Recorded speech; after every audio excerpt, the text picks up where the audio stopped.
বিকেএসপির মাঠে খেলা চলাকালীন হঠাৎ অসুস্থ হয়ে পড়েন তামিম ইকবাল। অসুস্থতার তীব্রতা দেখে দ্রুতই বিকেএসপির নিকটস্থ কেপিজে স্পেশালাইজড হাসপাতাল ও নার্সিং কলেজে নেওয়া হয়।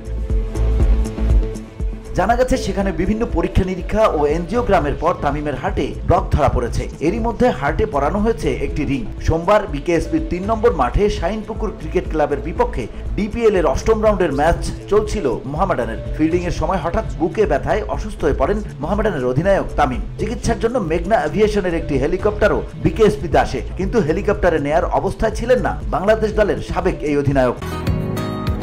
বসুন্ধরা, উত্তরা, বনশ্রী, কুড়িল ও বাড্ডা সহ রাজধানীর বিভিন্ন স্থানে অভিজাত ও অত্যাধুনিক মানের ফ্ল্যাট কেনার এক নির্ভরযোগ্য প্রতিষ্ঠান প্লেজেন্ট প্রপার্টিজ লিমিটেড। তাই আপনার স্বপ্নের আবাসনের জন্য আজই যোগাযোগ করুন। Pleasant properties limited, where destiny matures eventually.